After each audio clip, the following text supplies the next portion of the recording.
Could you elaborate on what a data mesh is and why we need them now?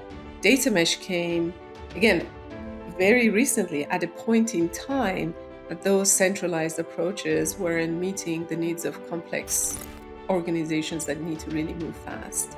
It's a decentralized socio-technical approach in managing, sharing, accessing data for ML and analytical use cases. What we want to do with data mesh is really remove centralization as a bottleneck.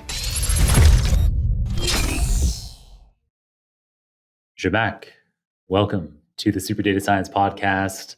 It's such a delight to have you here. Where in the world are you calling in from? It's great to be here. I'm calling from north of San Francisco, an area called Marin County. Oh yeah, nice. Is that the same thing as like the wine country kind of around? Just before, Just just before. before the wine In country. between. In between, about 20, 25 minutes north of Golden Gate Bridge in traffic. Nice. And so we know each other through Scott Herleman, who's the host of Data Mesh Radio, and he has been a big builder of the data mesh community. He's a huge advocate for it. We're going to be talking about data meshes throughout today's episode, and I think we should jump right into it. So, for 5 decades, organizations stored their data in data warehouses. But then in the last decade, data architectures evolved a ton. So, first, data lakes came along, and then more recently, things like multimodal cloud data architectures popped up. Now you're proposing an even newer architecture called the data mesh. So, could you elaborate on what a data mesh is and why we need them now? Exactly. Maybe I start with why we need them now and think about that history of data architecture evolution. I think all of those solutions were meaningful solutions as a response to a problem at a point in time, and they did phenomenal work. So, as an example, when we go to why we had data warehousing, they were addressing the problem of um, requiring to get data from silo of applications, and it was very hard. Business intelligence was hard, so we had data warehouse.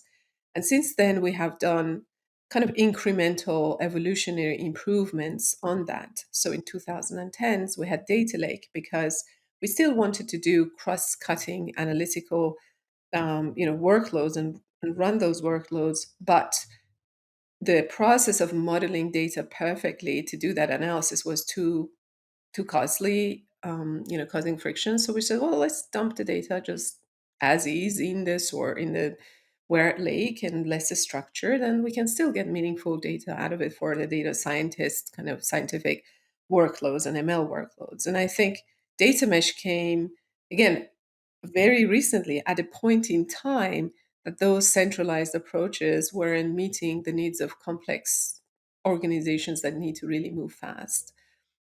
So they're just a response, to a problem that arises with the evolution of technology. And data mesh particularly is what is it? It's a decentralized socio-technical approach in managing, sharing, accessing data for ML and analytical use cases. And it Socio-technical. socio-technical, yes. So it started as an architecture, to be honest, but then I very quickly you realize architecture and people are very close. The way we organize ourselves, Conway's law kind of mimics the architecture and vice versa. Architecture influences the way we organize teams, Mm. and data mesh as a response to organizational complexity and rapid change of organizations mission and their growth and application of data in all sorts of different teams and areas, that it needed to respond to an organizational complexity first. So hence it was phrased as a socio-technical. It concerns itself with both architecture, technology, and people. So, so a data mesh would allow an organization to collaborate on data projects in a way that otherwise wouldn't be possible.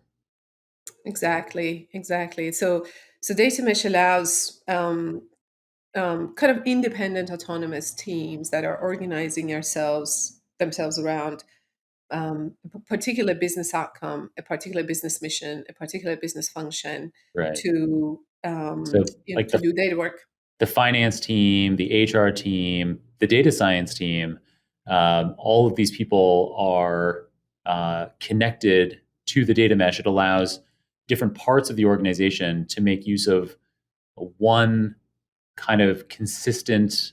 I don't know how to phrase it. You could probably do it better than me, but you can have like one kind of consistent data process that is then accessible to different kinds of teams that might use it in very different ways. So the way that a finance team is working with data, maybe with Excel spreadsheets or financial modeling, is very different from how human resources would use the data or how the data science team would use the data. Is that kind of the idea? You're getting there. So I would maybe a little bit. The domain is a funny word, and it can be interpreted in many different ways. But you're right that we want to structure the data ownership and data sharing capabilities and responsibilities around parts of the business who can operate fairly autonomously. So as you said, the finance team generate some data, consume some data. We want to give them autonomy to do that, but do that in an interconnected fashion, right? That Right, cohesive kind of experience that you're talking about is about right, standardizing the interfaces between these teams. So Amazon, when API revolution and microservices revolution happened, back in the like building larger scale operational systems, Amazon had this idea of two pizza teams. The teams are autonomous. The teams only communicate through APIs. So bring that data now to the world of data. To bring that idea to the world of data, then you have a retailer that has a team that's focusing on customer acquisition, a team that is focusing on e-commerce, team that is focusing on order management, logistics, and so on. And each of these have a very clear business outcome and function and a set of technologies, right? Your e-commerce application, your order management services.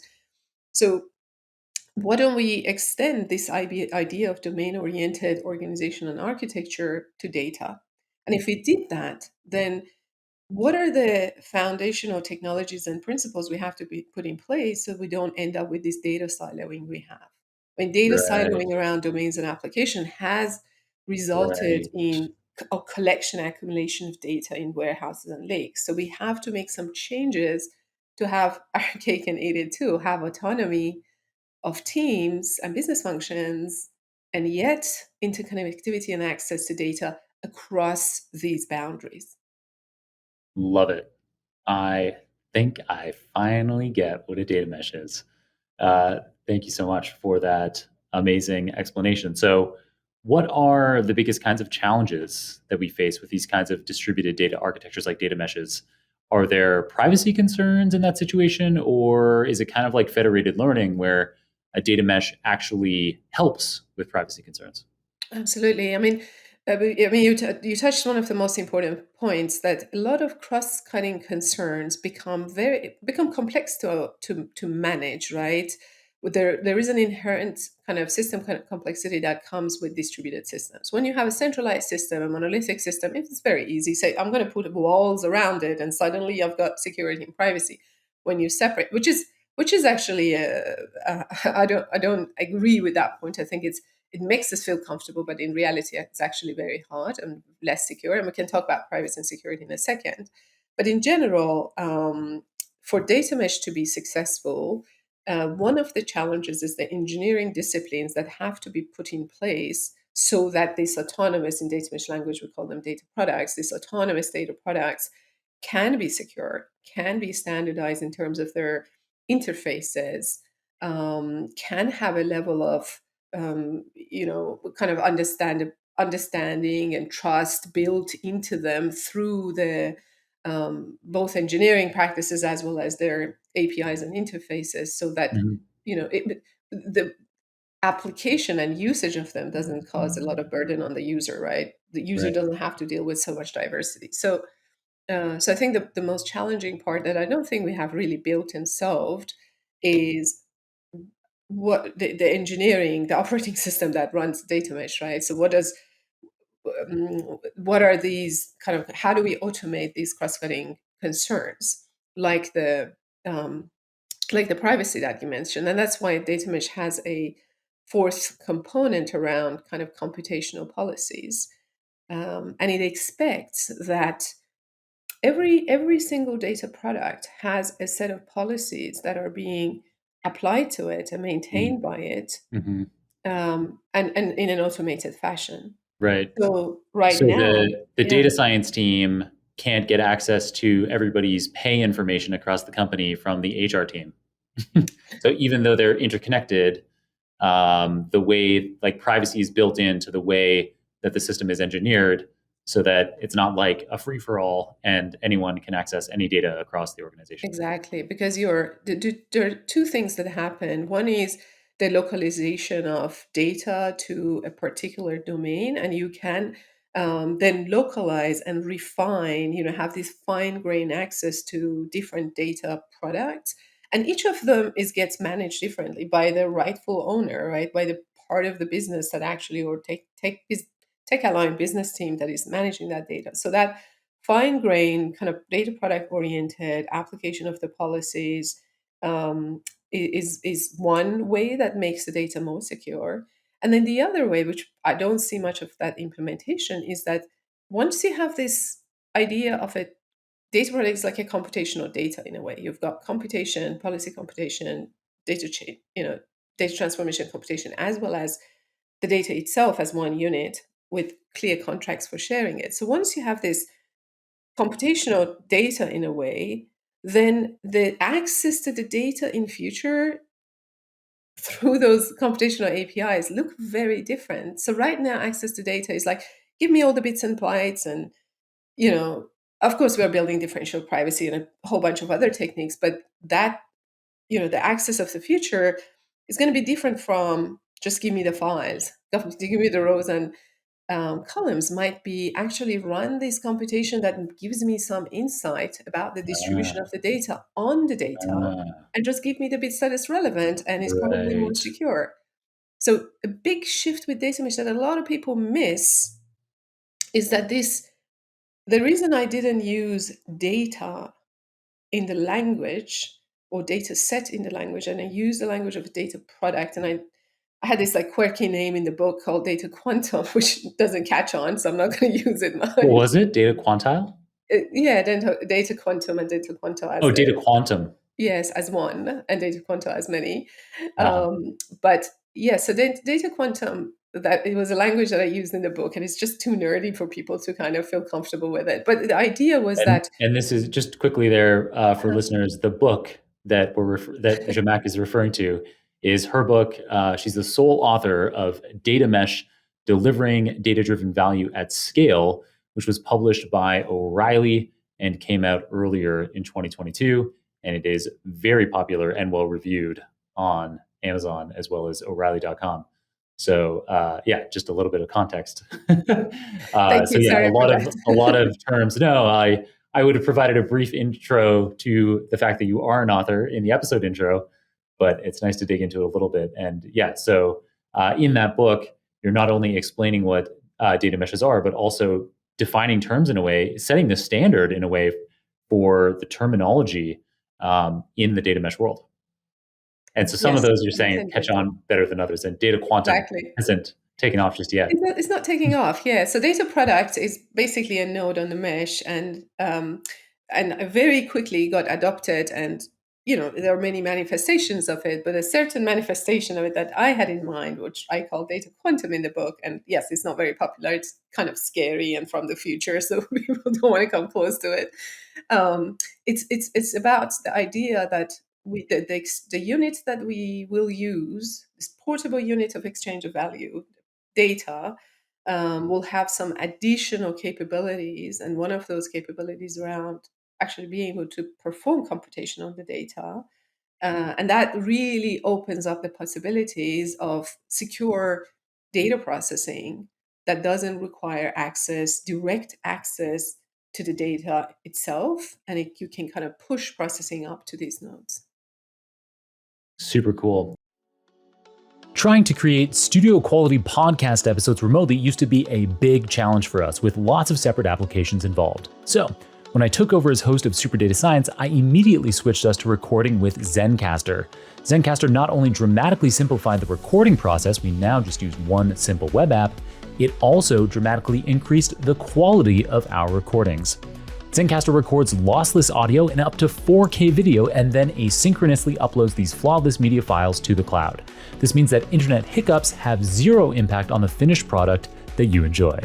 To have recordings as high quality as Super Data Science yourself, go to zencastr.com/pricing and use the code SDS to get 30% off your first 3 months of Zencastr Professional. It's time for you to share your story. Yeah, I didn't know that at all about data meshes until just now. So hopefully many listeners out there are also learning that. This is a big, this sounds like a big revolutionary part of the data mesh idea, is that you don't need to be pulling out the raw data, a table of data, but actually you're asking for the computation to happen and happen separately from you in the data mesh. I don't know if we can say it like Yeah. that. Yes. And then it returns for you the result or the insight, as opposed to a structured table that then you have to run some model on yourself. That's cool. Yeah, and I think that there are kind of parallel, and this is a bit futuristic, right? We don't have that. I mean, somebody who's listening, the thing about data mesh is because there is no yet beautifully implemented, like that it came from the future a little bit, right? And we try to build it with our present tools. So people that are listening to this, they will say, if they're coming from data virtualization, federated query engines, they say, well, we have that right now. It's called data virtualization. You run SQL statements distributedly. Right. Yes, that's one way of performing computation. SQL is not the only way to perform data computation. Like if data machine learning engineers are training, you know, models, they're not necessarily running SQL, right? Yeah, So probably not. probably very likely not, Yeah. exactly. So there are pieces, slices of the technology that exist today that can be adapted to this model and take us one step forward, but we still don't have a generalized way of bringing these ideas to life and then allowing different technology providers to kind of stick to it. We don't have a codification of this architecture. So some of the stuff we would talk about today is a little bit more futuristic than what is possible today. Nice. So, speaking of which, I found out just before we started recording. So, it's something that you just made public on your LinkedIn profile.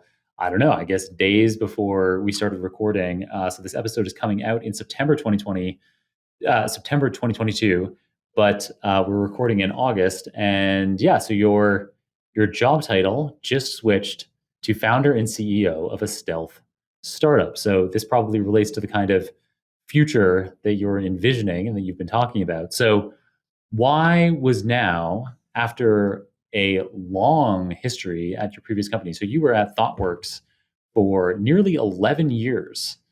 And so there must be something special about this moment in time that made you feel like it was the right time to step out and start your own thing. What's going on out there? Sure. For the last 4+ years, I've been focusing on this, what the future of data look like, that is scalable, resilient, and yet intentional and responsible, right? So this path, the trajectory that movements like data mesh can put us on. And I was privileged enough to have a platform at ThoughtWorks, and with the help of kinds of, Martin Fowler and his reach of kind of audience, be able to put these ideas out there and get it heard. Of course, people liked and that the industry has spoken. Um, but then there is a point in time that you sit back and look, okay, how this little butterfly wing is changing and reshaping the future of technology. And what I saw was the pain points were real with data mesh, the pain points of data mesh surfaces. People are excited about the idea, the technology. A lot of technology providers are kind of sitting on the edge. They're relabeled their technology as being used in data mesh, but Right. yet, So right? what you're saying there, to be clear, is that there's lots of big technology providers out there Hmm. that are jumping on what is clearly a trendy data name, data meshes, Exactly. and they are renaming existing services that are data mesh-y Yes, as data meshes and saying, yeah, we've got that already. We've got it, no problem. And what you're exactly. saying is what data meshes will be in the not too distant future are a far cry from what some of these big existing vendors are calling data meshes today. That's the plan. Yeah. It felt to me, to be honest, like, people that makes these sudden changes in their lives, they probably have this memento mori moment of like, will I regret this on my deathbed? And it was one of those litmus tests, like, will I regret if I don't participate in shaping the technology itself? And I was stupid enough to say, yes, I will. So, and jump in the Love it. ring. Yeah. Awesome. So clearly, the tools of today, whether we're talking about data meshy tools that people might be branding today, or even more archaic tools that can't even pretend to be data meshes, uh, clearly the tools of today are not cutting it, in your view, for organizations to be working with data together, to be collaborating on data. So, what is your vision for the future? Give us a taste. I have to be careful because I can't share a whole lot. Of course. So I dance around it a bit. But what I see really missing is a layer that enables this very autonomous experience of working with data and yet be able to share data, right? These data nodes that we talk about, these data products, the platform that really makes it easy for developers to create them, to use them, to connect them, to share them, makes data scientists' life easier to find them and easily trust them and get access to them. So there's a whole, platform capabilities that can be built to reshape the experience of data developers. I mean, I'm just using a data developer as a label Yeah, for as an people that example work of with one of the data. many types of potential users of a data mesh, some of which I think this has been implied by some of the things that I've been saying in my rough understanding of data meshes, but the users of a data mesh could vary widely from highly technical machine learning practitioners, software developers who are maybe writing code to interface with aspects of the data mesh, whereas other users might be click and point users like the HR managers or things like that. Is that correct? That is correct. I mean, every data product provides the idea is that you provide multimodal access to your data so that you can support the same data, but you can support those levels. The Mhm. layers that the company is going to focus on is probably below the point and click type interfaces. I think we want to reshape how all the other tools going to kind of come and connect and provide those higher level experiences by now if I say more, but really, really Mhm. think of it as an operating system, a new operating system for data Huh. that organizes the future of technology. But the way to think about it is right now a lot of our technologies with decomposition of large tech into smaller, what we call modern data engineering tools, a modern data stack, it's still organized around an operating system of pipeline, right? Pipelining data from one place, like pipeline is such a common language. Yeah.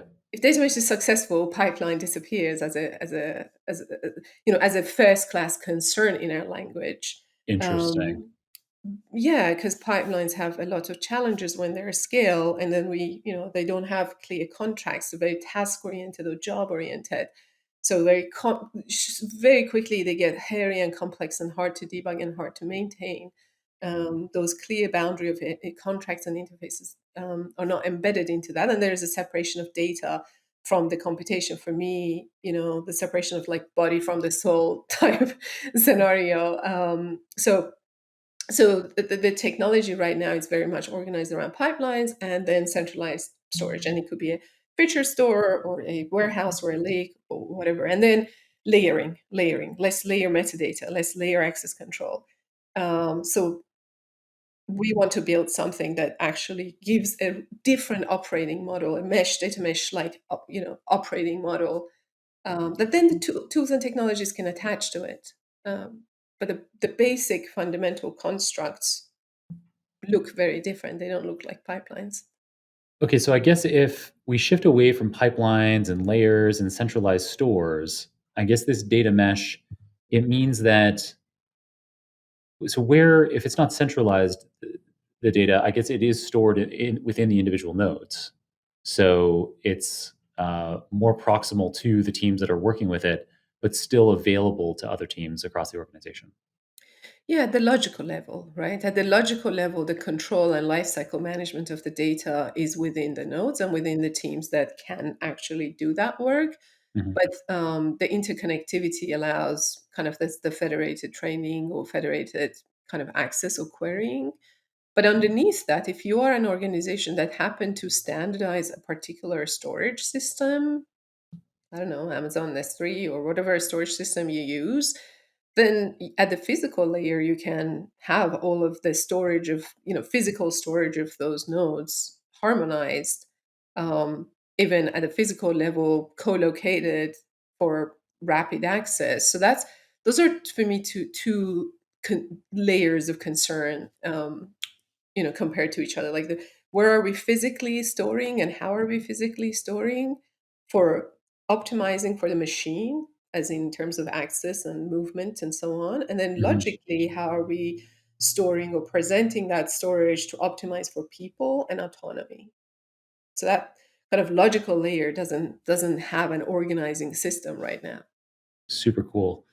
And then so um, we've talked about how this distribution and this federation. So I don't know if we've defined federation for the listener yet. I don't think we have. This idea of federated learning is this ability to say, uh, for you could have data on your phone that could be useful for training a machine learning model, but it's data that are very private to you, maybe healthcare data or something else that's sensitive, or for whatever reason you don't want to share your data. So historically, the way that um, the big tech companies or a lot of people have been training machine learning models is using data that they would be pulling the data from your phone and having it themselves centralized. With federated learning, your data stay on your phone, but we're able to train machine learning models with those data anyway.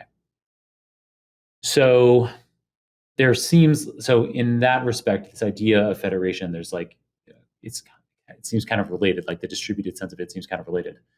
And then so you also specifically specialize in this idea of distributed AI.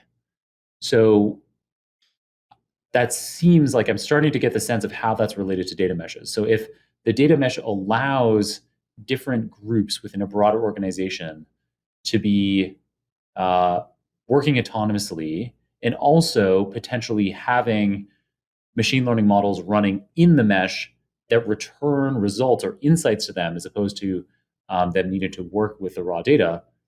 Um, I can see how that's kind of related to this idea of distributed AI. But up until I was researching for your episode, I hadn't heard of this term distributed AI. So maybe you can tell me what I got wrong in my kind of like high level explanation or No, I refine the think idea further for us. yeah, absolutely. I think you are right. And again, I'm not data mesh doesn't try to hyper optimize for that scenario, but the idea is that scenario is made possible, right?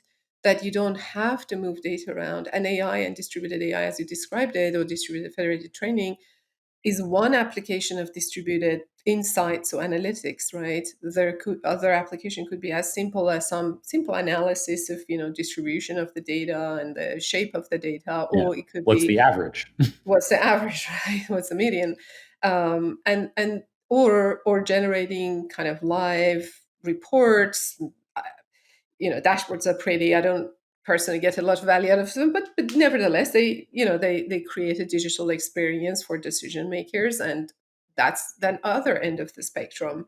Or Mhm. you can, yeah. So anything in between. So I think all of what we want to do with data mesh is really remove centralization as a bottleneck, a centralization of organization, sort centralization of technology, and ultimately centralization of power.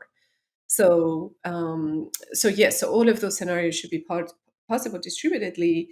Having said that, to be completely pragmatic, we have to allow an interim kind of world where new data sets or new data products, I have to correct myself, it's not just about data sets, but new data products get created by of from the upstream kind of data products and get aggregated, more business logic get applied to them, and they become a data product on their own, and they become another federated source for those computations, which implies a level of data transformation, data copying into new nodes, right? But it's because if we do that, it's because those nodes have inherent value. As an example, you might have three different kind of sources of the data that customer touchpoints information come from, and you want to create this I don't know, customer touchpoints aggregate across whether it's call center systems and teams, or whether it's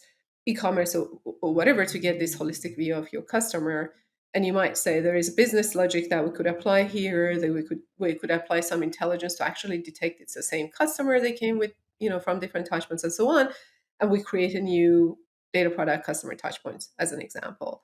So this idea of mesh it should allow this kind of infinite kind of scalable landscape of data products, to by interconnecting an existing one to generate higher value kind of data products. But each of those nodes are valuable in themselves, like they provide some value to some user, and then interconnection can generate higher value data products. Super cool. Okay, so I'm starting to get how transformative data meshes are going to be and how exciting it is that you are launching your own company in this space. And so data meshes, distributed AI, these are terms that are very much the spirit or the zeitgeist of 2022. How do you see data meshes coinciding with other technologies that are coming over the horizon, that are becoming more mature? So things like Web3, the metaverse, blockchain, quantum computing. Yeah, does data mesh relate? Does the emergence of data meshes relate to these other kinds of emerging technologies? I think maybe there is a underpinning thread across some of them, like the Web3 and blockchain and so on. And that underpinning kind of theme Distribution. is autonomy, Yeah. is decentralization, Yeah. right? Yeah. Yeah. So I think that it's in the same vein as it looks like people are speaking, like the world is speaking in terms of what is a scalable to respond to this super complex system that we as humans and machines are creating, co-creating. So this distribution, decentralization, autonomy is a theme across those. In Hmm. terms of application, where can blockchain become a component of, let's say, your federated governance to basically permanently store and share policies and never lose track of the policy that was applied to an upstream as you move downstream? Hmm. Why not? Like, I haven't explored that, but I think there might be some synergy in terms of application of existing common technologies across those as a foundational blocks. One thing I would say, though, when we imagine decentralization, particularly with Web3 and so on, there's an image of anarchy that comes to mind. There's like a connotation, right? Now, data mesh, while it's being very much founded in autonomy and decentralization so that we can scale, but there is another side of it, which is around interoperability and interconnectivity and a sense of intention and responsibility. So we're giving there is not that the teams are autonomous and they can do whatever they want. The teams are autonomous to do what is needed to be done for the objective of those teams, but they're also accountable and responsible as a good citizen of an ecosystem. So complying with standards and so on. Now that might in one community or trend might be less pronounced than it is in data mesh. Wow. Yeah, that was an awesome answer, Zhamak. I love it. And so clearly, data meshes, Web3, blockchain, there's lots of change happening for data scientists and others to keep up with. How do you keep up with this fast technological change? Do you have recommendations for listeners?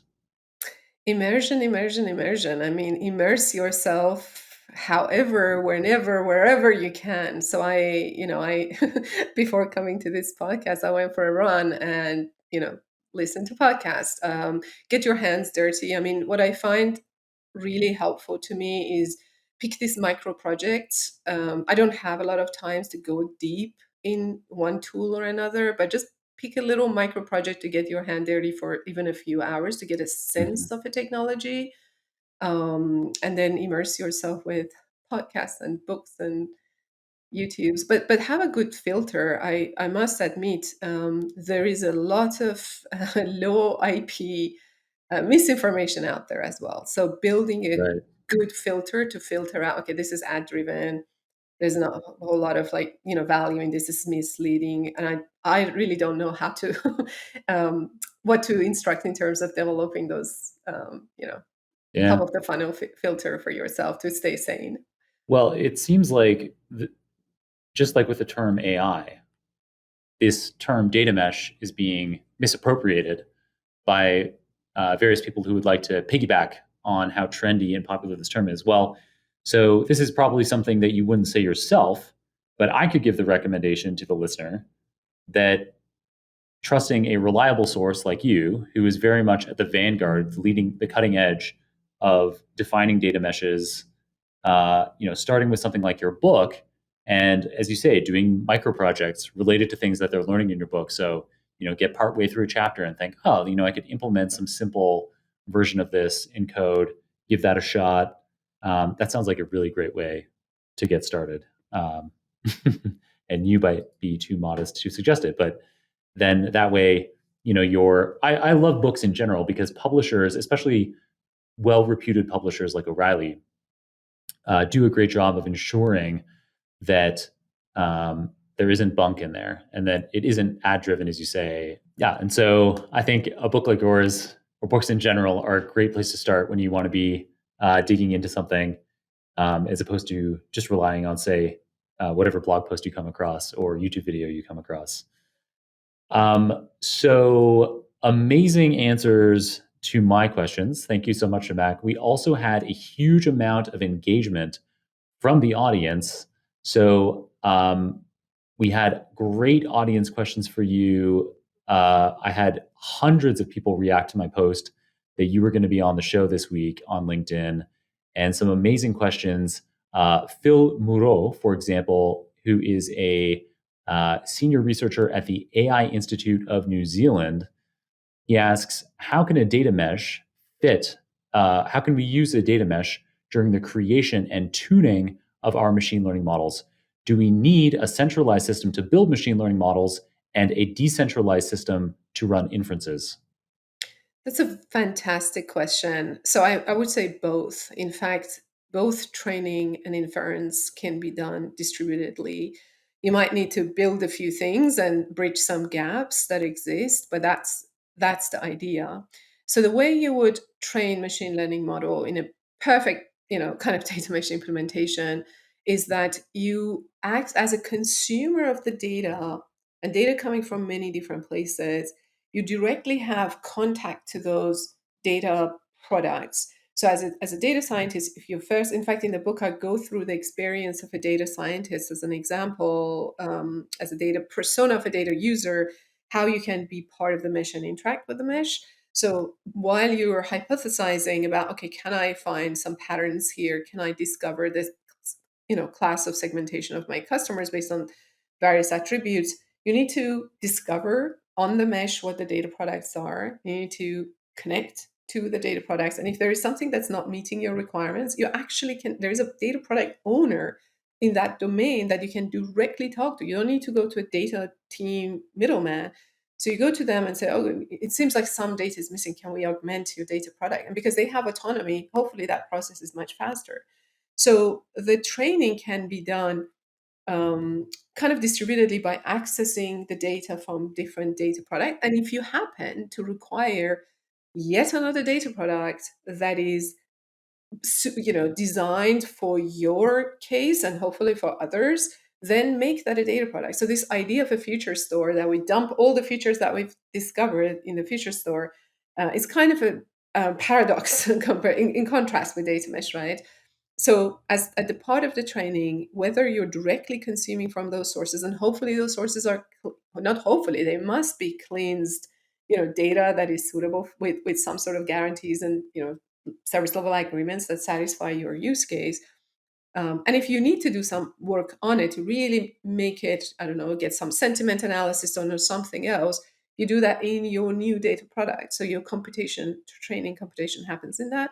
So training can be done distributed, ideally will be done, and also inference if your model can sit in the flow of the data, as in consume data from the sources that you're inferring from, that also become again a computation of a data product and is generating some data product that other people data sets that other people downstream are using.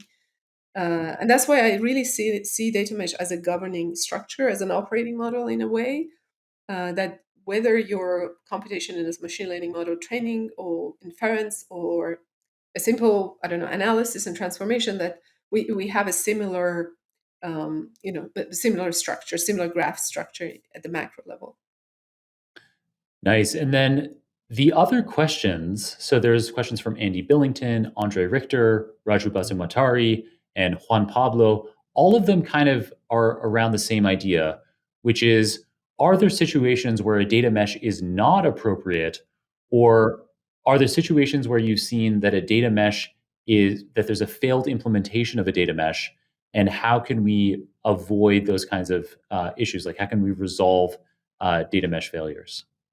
Yeah, absolutely. This is a great question. And I might tweak the question slightly and say, are there situations at this point in time where data mesh Mm, is not the right solution, right? So we have mm, to kind of get a slice of time where we are, right. and plenty of scenarios at this slice of, our time, that data mesh is not solution, it's not the right solution because of the level of complexity, technical complexity and metal work that you have to do to build the frameworks for this to come to life.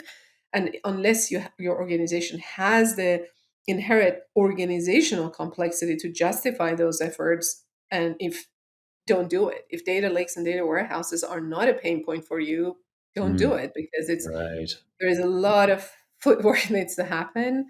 But maybe fast forward 10 years down the track, if data mesh has become business as usual, disappeared in the background, it's just how we Right. do things, and their tooling is suitable, then even if you're a small company without the complexity, it might be the right thing for you. Awesome. That was a great answer. All right. So, Zhamak, we've had an amazing conversation. I've learned so much about data meshes from you, and you are a foremost expert on it. So, I'm not surprised that I did. But I came into the show having this kind of vague understanding, and I'm leaving it feeling like I know what's going on, and I'm really excited about data meshes. So, we are starting to wind down the episode, which means that I just have my two final questions for you that I ask all of our guests. And the first is, do you have a book recommendation for us? Oh, I have multiple, but if I have to give one, I would give the one I'm reading because it's relevant. If you're building something, if you're building a product like I am, I would recommend "Build an Unorthodox Guide to Making Things Worth Making" by Tony Fadell. It's a relatively new book, highly rated already, so I would recommend that. If you want Nice. to break your brain, I can recommend something for that. Or if you want to like Please. enlighten your heart, I can recommend something for that. I have a Uh, whole list here for you. yeah, can you do both quickly? We can do both quickly. If you want to really break your brain, Where Mathematics Come From. It's by Mm, George Lakoff, if I say his name correctly. I actually refer to his other work in my book. And it really breaks your brain, how our brain conceptualizes mathematics. And if you want to enlighten your heart, Forgiveness, Forgive for Good, by Frederick Luskin. He's a professor. I think he has a program, is a project of forgiveness at Stanford University. So these are nice. my three That sounds recommendations. great. I would love to read that book, Where Math Comes From. I think about that kind of idea philosophically a lot. And so I'd love to dig into that. Yeah. And then And it's forgiveness so, is. Hmm? sorry, go ahead. No, you first. Oh, no, yeah, The Breaking Brain, I think it's one of probably polarizing books that you may disagree or agree, but nevertheless, it's good exercise. Nice. Yeah, and then the forgiveness thing is huge. I mean, I many years ago used to hold I realized through a daily mindfulness practice, I was like, wow, there's there's particular things or particular people in my past that I'm like, I don't like what they did. That's unforgivable. And I hope that, uh, you know, that they have some kind of karmic event happen. How could somebody like that continue to, feel good about themselves? But I realized through a daily mindfulness practice that was being super unhelpful to me. That I am then like this person from years ago. Like, why am I letting that experience cloud my day? And then it actually led to some experiences where either I was just able to let it go, and it sounds like this book might have lots of guidance for that, which just gives you so much more brightness and capacity in your day, and creative solutioning, and even some situations where I reached back out to someone and just sent them a message and said, hey, like, let's how are you doing? Let's have a conversation, and just have a half hour phone call with somebody that I was holding this grudge with. And you're like, you know what? They're not so bad, and I hope they're doing well. And so it can make a big difference in your life. I love that. All right. So the audience probably doesn't need to hear about my thoughts on forgiveness. You can refer to the experts on that. And then, so that just leaves us with our final question, Zhamak, which is clearly you are a world expert on data meshes, this emerging topic. Things are only going to get bigger for you now that you've set out on your own and launched your own startup. How can people keep up with your thoughts on the one hand, as well as what you're doing as an entrepreneur on the other? I hope I had a better answer. I hope the company will have a website and a way to reach out. But at the moment, just fragmented. Twitter, LinkedIn, and platforms like yourself where they host me. But I usually share them on both Twitter and LinkedIn. Awesome. We will be sure to provide both your Twitter and LinkedIn URLs in the show notes. You definitely have a very active LinkedIn profile, and people engage a lot with your content. So we're delighted to also be able to provide you with another platform here on the show. Thank you so much, Zhamak, for taking the time with us. It's been an amazing episode, and hopefully we'll catch you again soon. Thank you, John, for hosting me. Thank you for helping me reach a new audience, data scientists, ML engineers. I'm grateful for that. Nice. My pleasure. Zhamak radiated presence, warmth, and confidence throughout today's episode. I hope that energy shone through to you too. I personally left our conversation feeling excited about what the future of data and AI holds for us. In the episode, Zhamak filled us in on how data meshes solve data silos while supporting greater autonomy and security organization-wide. How both AI model training and inference can be done distributedly with a data mesh. How data meshes can provide insights via distributed AI computation. How data meshes enable users to work with data products autonomously while facilitating a shift away from inefficient data pipelines, layers, and centralized data stores. And finally, how decentralization is a common thread running through data meshes, Web3, and the blockchain. As always, you can get all the show notes, including the transcript for this episode, the video recording, any materials mentioned on the show, the URLs for Zhamak's LinkedIn and Twitter profiles, as well as my own social media profiles at superdatascience.com/609. That's superdatascience.com/609. If you'd like to ask questions of future guests of the show, like several audience members did of Zhamak during today's episode, then consider following me on LinkedIn or Twitter, as that's where I post who upcoming guests are and ask you to provide your inquiries. Thanks to my colleagues at Nebula for supporting me while I create content like this Super Data Science episode for you. And thanks, of course, to Ivana, Mario, Natalie, Serge, Sylvia, Zara, and Kirill on the Super Data Science team for producing another stellar episode for us today.